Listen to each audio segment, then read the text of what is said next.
करत करत अभ्यास से जरमती होत सुजान, रस्सी आवत जाते सिल पर परत निशान। वो कहते हैं ना, अगर मेहनत में दम हो तो सपने चाहे कितने ही बड़े हों पूरे हो ही जाते हैं। आज हमारे सामने एक ऐसी शख्सियत है जो कि इस कहावत को और इन लाइंस को हूबहू हकीकत में सच करके दिखाई है। वो कहते हैं कि अगर आप में जज्बा है और आप में जुनून है तो चाहे कितना भी बड़ा काम हो उसे आप समझदारी से पूरा कर सकते हैं। ऐसा ही हमारा जो आज का ये विषय है और जो आज की शख्सियत है, इन्होंने करके दिखाया है। नमस्कार, स्वागत है आपका प्रखर नवनीत में। मैं बबलू सैनी आपका स्वागत करता हूं। सबसे पहले आपको बहुत बहुत शुभकामनाएं। आपने यूपीएससी क्लियर की और बहुत अच्छे तरीके से, शानदार तरीके से आपने यूपीएससी क्लियर की। Thank you so much. मुझे बहुत अच्छा लगा, आपने जो विशेस दी मुझे उसके लिए थैंक यू। तो हमारे दर्शकों को आप अपने द्वारा अपना नाम और अपनी सारी जानकारियाँ बताइए। मेरा नाम अभिनव खंडेलवाल है, मैं जयपुर राजस्थान से हूँ। मेरा यूपीएससी में 6th अटैम्प्ट है और मेरा ये 2nd इंटरव्यू था यूपीएससी में, और इसमें मैंने 786 रैंक अचीव करी है। 785। तो देखिए कि इन्होंने जो अपने काम से और अपनी मेहनत से जो अटैम्प्ट को पूरा किया, 2nd इंटरव्यू में इन्होंने अच्छे नंबर लाए। तो ये जो नंबर आपके आए हैं, इसके पीछे कितना संघर्ष है? इसके पीछे 6 to 6.5 ईयर्स का संघर्ष है। हाँ, तो मतलब 6 साल तक आपने इस अचीवमेंट को पाने के लिए मेहनत की? हाँ, कंटिन्यूसली मैंने मेहनत करी और मैंने ईयर टू ईयर इम्प्रूव करा कि जैसे किस लेवल पे मेरे क्या सेटबैक्स रह रहे हैं, उन पे क्या वर्क करना चाहिए। तो मैंने इम्प्रूव करा हर स्टेज के लिए, प्रीलिम्स, मेंस और इंटरव्यू के लिए, और देन अभी 2022 में रिज़ल्ट आया। तो ये इसमें जो आपने अचीव किया, इसके पीछे मेहनत तो है जी। सबको दिख रहा है कि मेहनत आपने बहुत जी जान से की है, लेकिन इस मेहनत के पीछे आपकी जो चुनौतियां, आपकी जो परेशानियां निकल के आई, उनमें कौन सी परेशानियां आपको हमेशा पीछे ले जाने की कोशिश में लगी रही? मेन मेरे साथ प्रॉब्लम थी कि लाइक जो बिगेस्ट चैलेंज था कि मेरे साथ इनिशियली गाइडेंस नहीं थी यूपीएससी के लिए। तो मेरे पास बहुत सारे मल्टीपल सोर्सेज थे और बर्डन ऑफ रिसोर्सेज हो गए थे। देन उसको फिर मैंने एक शॉर्टन करा, एक प्रॉपर गाइडलाइन बनाई कि लाइक क्या लैक कर रहा है मेरी प्रिपरेशन में।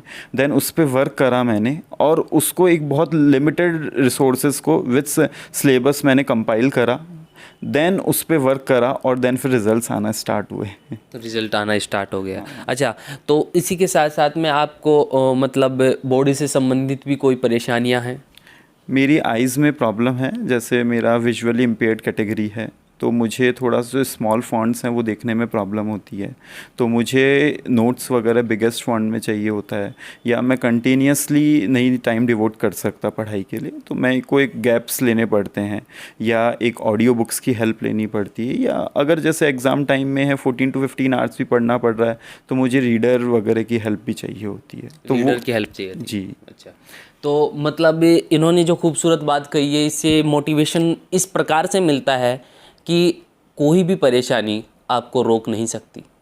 आपके अंदर जज्बा है, उस चीज़ को कर गुजरने की हिम्मत है, तो आपके जो बहाने होते हैं उनको आप ख़त्म कर सकते हैं। अगर आपने सपने देखने की ठान ली है तो उस सपने को पूरा कर सकते हैं। अच्छा, तो आपके साथ में ये परेशानी थी, उसके बावजूद भी आपने मेहनत करते गए।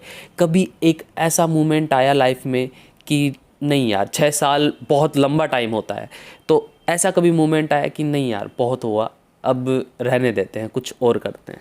नहीं, ऐसा कभी भी नहीं आया, बट हाँ एक्सटर्नल जो रिलेटिव्स होते हैं या पीयर ग्रुप्स होते हैं, तो वहाँ से मेरे को ये सुनने में आया था बार बार कि अब आप छोड़ दीजिए, आपने 2 अटैम्प्ट्स हो गए, 3 अटैम्प्ट्स हो गए। या 4 to 5 अटैम्प्ट्स हो गए, अब आप छोड़ दो, आप फैमिली बिजनेस भी कर सकते हो या आप और कुछ भी कर सकते हो। बट जो मेरी इनर फीलिंग थी वो मुझे बार बार यही कह रही थी कि लाइक यूपीएससी ही करना है और इसको ही अचीव करना है। तो मैंने उसके लिए कंटिन्यूस एफर्ट्स दिए और जो बाहर की जो नेगेटिव थॉट्स थी उनको हावी नहीं होने दिया अपने ऊपर। बाहर के नेगेटिव थॉट्स को हावी नहीं होने दिया। अच्छा, उसी के साथ साथ में मैं ये जानना चाहूँगा कि परिवार का किस प्रकार से सहयोग रहा? फैमिली का कंटिन्यूसली सपोर्ट था और यही मेरी सबसे बड़ी स्ट्रेंथ थी मेरी जर्नी में कि फैमिली और पेरेंट्स का बहुत सपोर्ट था। उन्होंने कहा था कि लाइक हमारे से जो बेस्ट हो सकता है हम वो करेंगे, आपको जो भी प्रॉब्लम आ रही है पढ़ाई में आप उसको सॉल्व करिए और आप श्योरली अचीव कर सकते हैं। तो उनका जो मोटिवेटिंग फैक्टर था वो मेरी स्ट्रेंथ थी।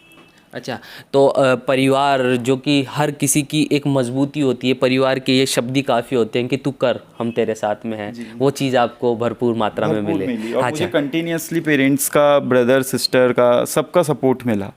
तो ये मेरी एक स्ट्रेंथ थी और इसी के कारण मैं आज अचीव कर पाया हूँ, क्योंकि 6 ईयर्स एक बहुत बड़े ईयर्स होते हैं, बहुत बड़ी जर्नी होती है। अच्छा, तो यही है कि परिवार का सहयोग आपको भरपूर मिला। अब उसी के साथ साथ मैं जानना चाहूँगा कि आपने तैयारी की शुरुआत कब से की? मैंने तैयारी की शुरुआत तो कॉलेज के बाद से ही मैंने, जैसे एनसीईआरटीज़ हुआ या न्यूज़पेपर हुआ, वहाँ से स्टार्ट कर दी थी। बट मेनली बेसिकली मेरे 2017 मिड से चालू हुई पढ़ाई। अच्छा, तो जीवन में ये यूपीएससी करने का सपना कब से शुरू हुआ? मतलब पहली बार कब सोचा? किसी चीज़ को देखकर सोचा हो कि यार नहीं यार मुझे ऐसा बनना है या ऐसा बनना है, ये करना है, ऐसा विचार कब आया आपके जीवन में? मैं कॉलेज में था 2011 से 14 में, दिल्ली यूनिवर्सिटी किरोड़ीमल कॉलेज में। दैन उसमें वहाँ पे सेमिनार्स होते हैं, तो उन सेमिनार में आईएएस ऑफिसर्स जो सेलेक्ट होते हैं उनको बुलाया जाता है। तो उनकी जर्नी या उनको जर्नी देखकर मुझे बहुत इंस्पिरेशन मिली। दैन एक 2012 में एक इंसिडेंट भी हुआ था आर्मस्ट्रांग पामे सर का, तो उन्होंने पीपल्स रोड कंस्ट्रक्ट करी थी। तो वो मुझे बहुत इंस्पायर करी कि लाइक एक सिविल सर्वेंट एक लाइफ में बहुत बड़ा चेंज ला सकता है एक सिटीजन्स के लिए।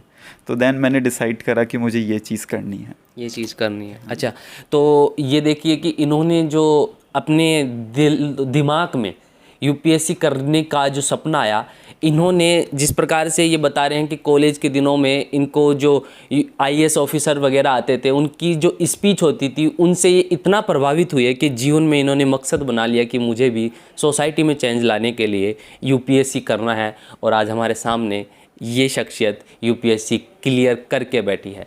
तो ये देखिए कि वो कहते हैं कि पुराने ज़माने में भी एकलव्य ने भी जो उनको प्रॉपर गुरु का गाइडेंस नहीं मिला था, लेकिन उन्होंने मूर्ति से, तस्वीर से उसको गुरु मानकर और अपने काम को करते गए। अब इन्होंने किस आईएएस ऑफिसर को देखा था, किसकी स्पीच सुनी थी, वो तो आज इनको जानते नहीं होंगे, इनके बारे में उनको पता नहीं होगा, लेकिन इन्होंने उन्हीं की शब्दों को और उनको गुरु मानकर और आज यूपीएससी क्लियर की। ये होती है खूबसूरती, ये होती है नज़ाकत कि आपको किस प्रकार से काम करना है। अच्छा, तो आप अपने परिवार के साथ साथ में और अन्य व्यक्ति जो कि कुछ करना चाहते हैं, जीवन में कुछ बनना चाहते हैं, आपकी तरह ही हों या फिर मान लीजिए कि किसी की फैमिली सपोर्ट ना करती हो, उनके लिए अगर कुछ कहना चाहें आप?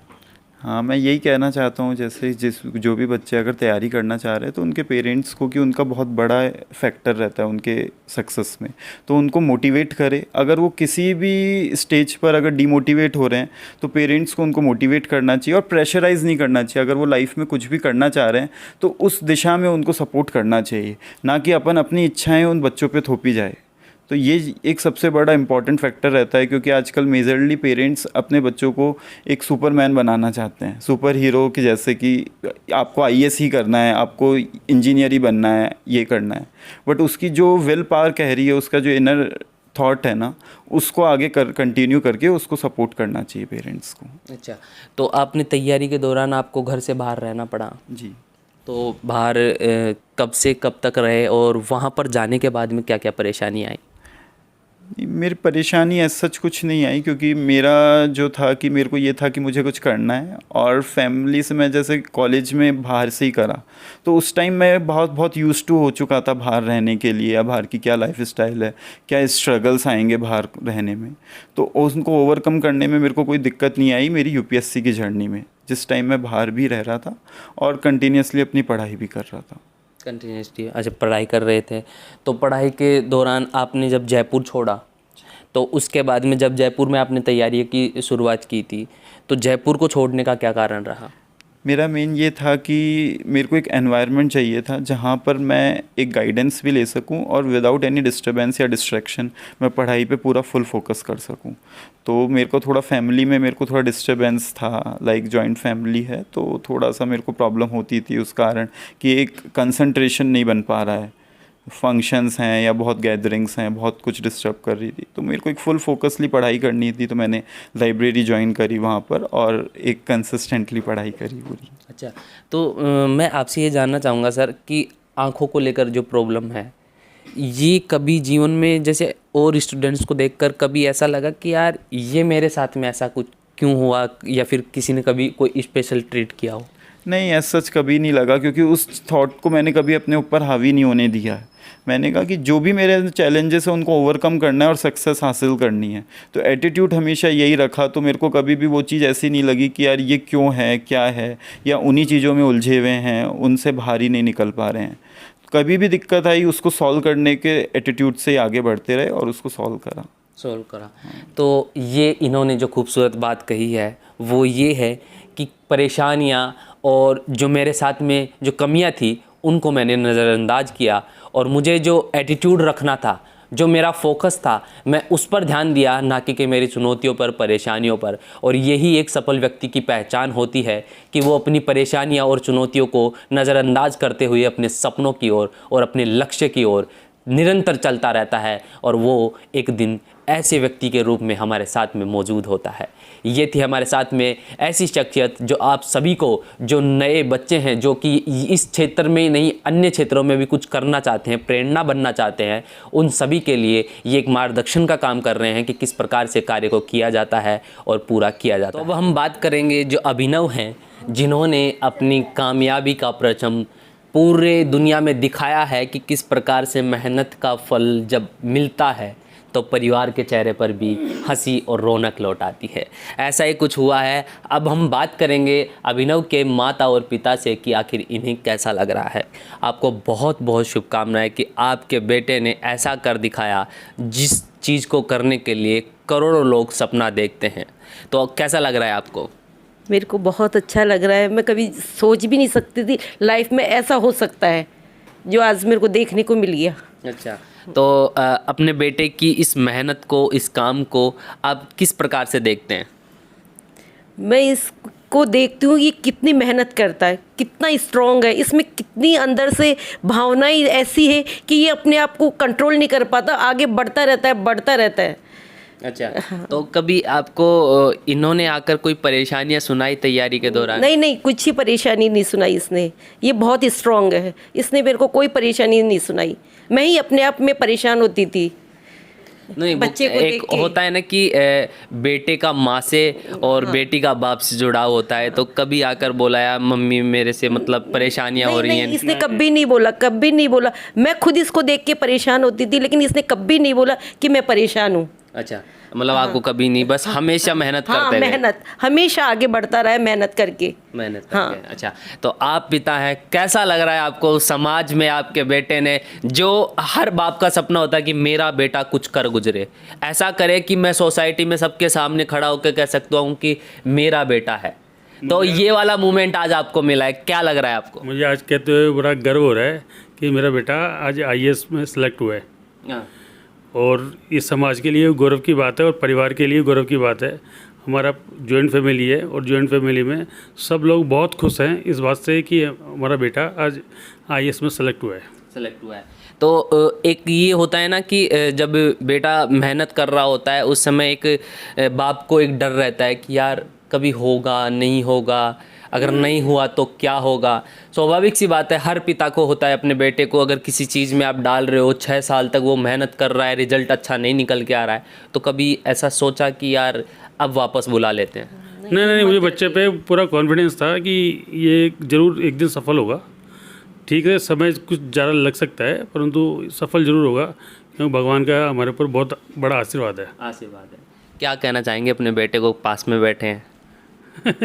क्या कहना चाहेंगे ऐसी कोई बात कि भाई जो चीज़ सही काम करना, हाँ, यही ऐसा इसी कुछ से आदमी आगे बढ़ता है, सही चीज से ही। मैं बेटे को यही कहूँगा कि समाज में एक नाम रोशन करना और ईमानदारी अच्छा, से तो और ईमानदारी से बढ़िया लोगों की सेवा करना, ये जो सेवा करने का मौका मिला है ये बहुत अच्छा मौका है आप समाज के लिए और जनता के लिए। हाँ, किसी भी खूबसूरत पेड़ की जो सबसे मजबूत और सबसे अहम हिस्सा होता है वो जड़ होती है, और उस जड़ के रूप में हर परिवार में बड़े बुजुर्ग होते हैं, और बड़े बुजुर्गों में अभिनव के दादाजी और अभिनव की दादी, जिनसे इस पूरे वृक्ष का जो मजबूती का काम है वो इन दोनों की वजह से ही हो रहा है। आज ये खुशहाल परिवार इन दोनों की देन है, और अभिनव भी और आज इनकी मेहनत भी। दादाजी क्या लग रहा है आपको, कैसा लग रहा है पोता एक अफसर बनने जा रहा है? मेरे को बहुत अच्छा लग रहा है, अच्छा, और मैं भगवान से यही प्रार्थना करता हूँ कि आगे तरक्की करता रहे और समाज में मेरा नाम कर दे। नाम कर दे, नाम तो कर दिया, अब तो कोई टेंशन नहीं, अब तो समाज को इधर आना है। हाँ वो तो आएगा, ऐसा उसमें कौन सी बात है। अच्छा ईमानदारी से काम करे। और अच्छा, और दादी आपको क्या लग रहा है? अच्छा लग रहा है। अच्छा लग रहा है। अच्छा, तो पोते को कुछ आशीर्वाद देना चाहेंगे? आशीर्वाद हम हमेशा ही देती हूँ मैं तो इस बात से। आपके आशीर्वाद से हुआ है ये? हाँ, मेरे आशीर्वाद से हुआ। अच्छा, तो अब और क्या कहना चाहेंगे पोते को काम को लेकर? काम को एक भाई सही उस पे चलना तो और आगे बढ़ता रहना। हाँ हाँ, और मतलब अपन को जो भी हो ना धार्मिक वो भी ना उसको करते रहना। मतलब राम नाम जपो और काम अच्छे करो। हाँ बस भगवान ये की आशीर्वाद है। यही आशीर्वाद है। चलो, तो ये थे अभिनव के दादा और दादी, और तो अब हम बात करेंगे अभिनव के फूफा जी और बुआ जी से। तो कैसा लग रहा है आपको? बहुत अच्छा लग रहा है, और बच्चे ने पिछले 8-10 साल में जो मेहनत करी है वो अपने आप को ऐसा दर्शाता है कि जो आगे की पीढ़ी है उसको कभी भी ऐसा हार मानने की ज़रूरत नहीं है कि आप अगर मेहनत करते हो तो एक दिन आप सफल होगे। और बच्चा इन सब फैमिली के लिए इंस्पायरमेंट मैन हो गया, और इसने जब जब भी ऐसा लगा हमको कि बेटे अब रुक जा, तो इसने कहा नहीं मेरे को कुछ करना है, और इसने कर दिखाया। तो आज हमको 1 साल पहले भी ऐसा लगा था कि भाई अब तेरे लिए बहुत हो गया, अब नहीं कर पाएगा, कि नहीं बुआ जी आप चिंता मत करो, एक दिन मैं रिजल्ट ज़रूर लाऊंगा। और आज वो रिजल्ट लाया, तो कल तो मेरे से बोला ही नहीं है। जब उसने पहली बार मेरे को सूचना दी कि बुआ जी मैं क्लियर हो चुका, मेरे तो शब्द निकल गए, बंद हो गया, 1 मिनट के लिए भी गला रुक गया। जब मैं यहाँ आया, जब इसे मिला गले, तब मेरे को संतुष्टि मिली कि यार बच्चे ने कामयाबी के परचम हमारे समाज में, हमारे घर में, हमारे परिवार में बहुत नाम रोशन किया है, और उसकी बुआ भी बहुत खुश थी। अच्छा बुआ जी, क्या कहना चाहेंगे आप?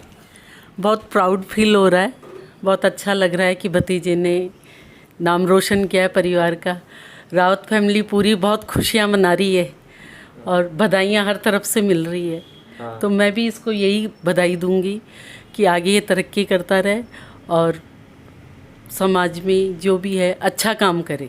अच्छा काम करें। हाँ। यही वो तो एक भतीजा तो क्या है, एक तो सामाजिक रिश्तों की नाम है, बेटा ही है अपना, क्योंकि देखिए भाई का बेटा और अपने बेटे जैसा ही है। तो इस चीज़ को लेकर क्या कि भाई अब आप अपने घर जाएंगे या फिर यहाँ पर सोसाइटी में किस नज़रिए से देखते हैं कि हाँ मेरे घर में भी एक ऐसी शख्सियत हो गई है? हाँ, प्राउड फील होता है कि मैं IAS ऑफिसर की बुआ हूँ। मेरा बेटा है जो नाम रोशन कर रहा है। नहीं, अब जिसने इंस्पायर हो, जो हमारी पूरी फैमिली इंस्पायर होगी, बच्चे की जो आगे की पीढ़ी है, बच्चे हैं वो इससे इंस्पायर होंगे कि हमको कुछ कर गुजरना है, हार नहीं माननी। हाँ, तो ऐसे ही तमाम वीडियोस के लिए जुड़े रहे हमारे चैनल के साथ। सब्सक्राइब, लाइक, शेयर करना ना भूले। धन्यवाद।